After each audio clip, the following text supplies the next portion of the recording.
What the media always gets wrong about Bitcoin, you've heard it 100 times. Bitcoin is dead. Bitcoin is a bubble.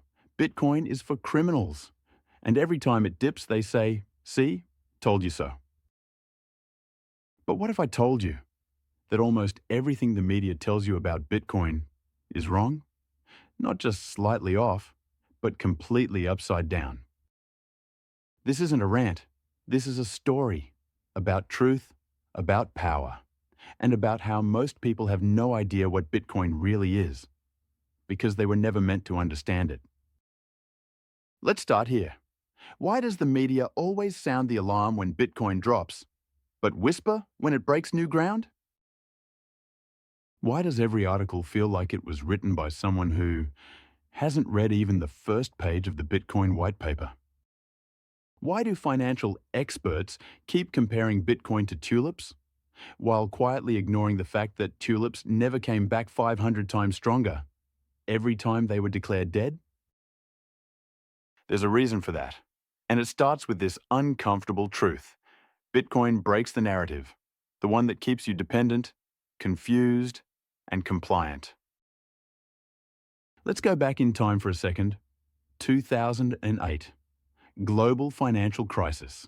Banks failed. Governments bailed them out. And millions of people lost everything. The media said, "Trust the system. Things are under control. Nothing to see here." But someone saw through the lie.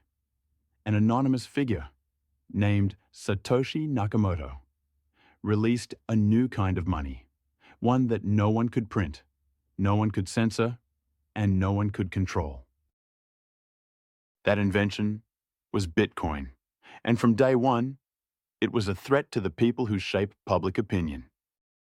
You see, the media isn't just trying to inform you, it's trying to shape you, shape your beliefs, your fears, your decisions. And Bitcoin doesn't fit that mold. It doesn't beg for approval. It doesn't lobby. It doesn't compromise. It simply exists, unstoppable, borderless, mathematically fair, and that scares the hell out of them. So, how do you fight something you can't stop? You confuse it, misrepresent it, mock it, dismiss it. Enter the headlines. Bitcoin uses too much energy. Bitcoin is slow. Bitcoin is used for crime. Let's unpack that. Energy? Bitcoin uses energy to be secure, like a vault uses steel.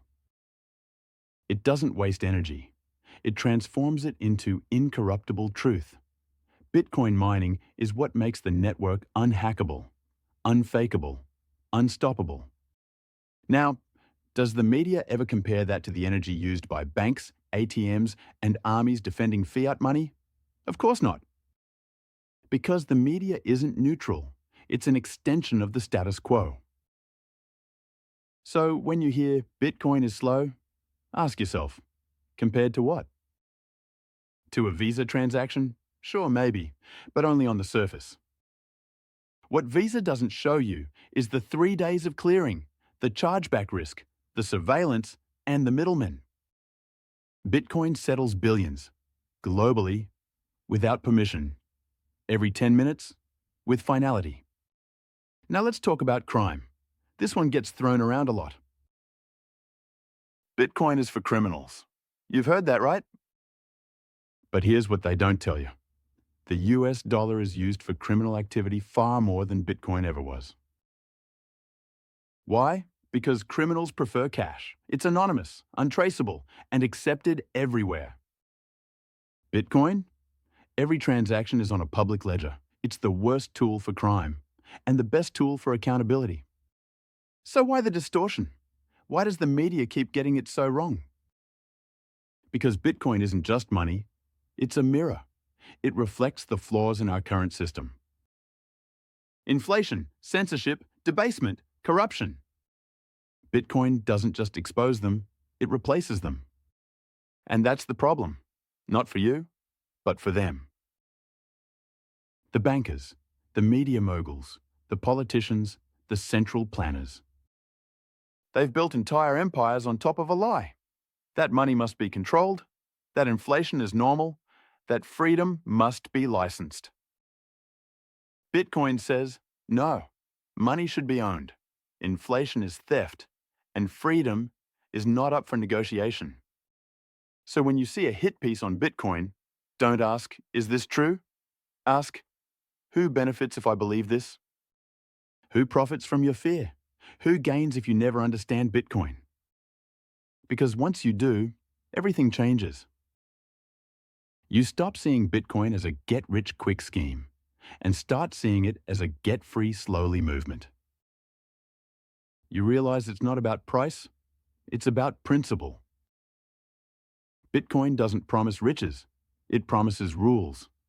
A system where no one is above the code, where power is decentralized, and where your wealth is yours alone. No bailouts, no gatekeepers, no central switch to turn off.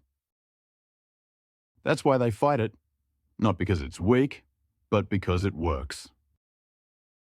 So next time you see a scary Bitcoin headline, pause, zoom out, ask yourself, why are they working so hard to stop me from understanding this? Maybe it's not Bitcoin they fear. Maybe it's you, when you're no longer easy to control. If this made something click for you, don't keep it to yourself. Like, subscribe, share this video, because the truth about Bitcoin deserves to be heard.